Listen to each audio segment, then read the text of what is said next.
Tous ces hommes mentionnés dans Samuel 23, 8, 2, 1 Chronique 11, 11, 2 Samuel 23, 9, 10, tels que Dino, Adino et Lazare, avaient un sentiment profond de responsabilité. Ils n'abandonnaient jamais. Ils étaient pleinement dans la pensée de Dieu. C'est ce qui faisait leur grandeur spirituelle. Ils ne s'attachaient qu'à la pensée de Dieu.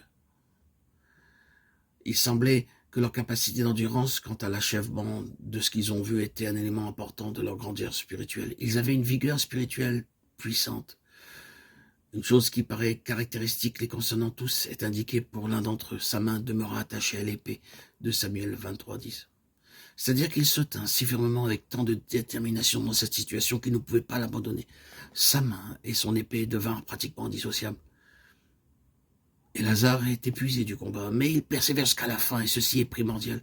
Il y en a beaucoup qui peuvent commencer énormément de choses avec beaucoup d'entrain, mais qui en laissent la plupart inaboutis à tous les niveaux. Leur vie est marquée par des choses inachevées.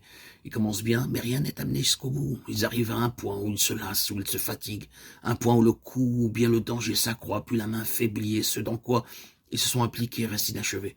Il y a beaucoup de passages dans le Nouveau Testament concernant la persévérance jusqu'à la fin. La vigueur spirituelle est le test de la grandeur. Oh, combien avons-nous besoin de vigueur spirituelle afin de pouvoir persévérer dans l'œuvre, d'y être totalement donné, de ne pas lâcher, notre main demeurant attachée à l'épée. Nous sommes impliqués dans cette chose et nous ne pouvons pas abandonner. Il n'est même plus question dorénavant de vouloir ou non délaisser ce à quoi nous sommes donnés. Nous y sommes si consacrés que cela devient impossible. Une marque de grandeur spirituelle est cette vigueur qui va au-delà de l'engouement initial, au-delà de l'enthousiasme du début, au-delà de tout stimulus d'un nouveau défi, d'une nouvelle situation. Quand la monotonie s'installe et que tout embellissement est dépouillé, cela devient une affaire pâle. Et maintenant, il s'agit de s'y impliquer complètement. Ainsi, l'épée des Lazare s'attacha à sa main. Il était exténué, mais il acheva son travail, il ne se découragea pas à mi-chemin. C'est ce qui est écrit concernant tout ce que ces hommes firent. Ils achevèrent leur travail. Cela leur fut très coûteux, mais ils allèrent jusqu'au bout. Ils prouvèrent leur vigueur. Il est peut-être possible de descendre dans la fosse, d'y tuer le lion, d'en finir en quelques instants, ou bien d'aller au-devant d'un géant et de lui porter le coup fatal.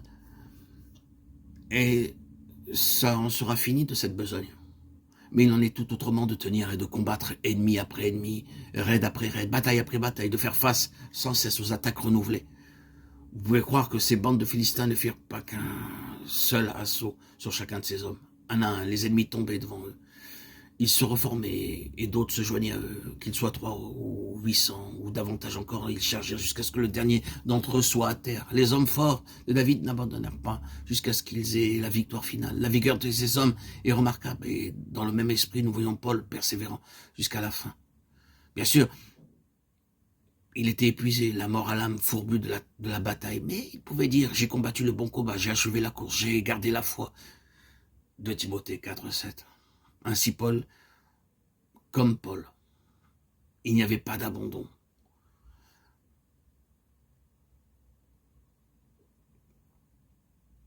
Ceci est le test de la capacité spirituelle.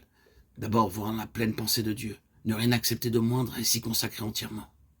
Ensuite, avoir l'initiative et prendre la responsabilité dans ce à quoi cette pensée divine nous implique, de façon à ne pas avoir besoin d'y être rappelé, de ne pas avoir besoin d'y être exhorté ou d'y être contraint malgré nous.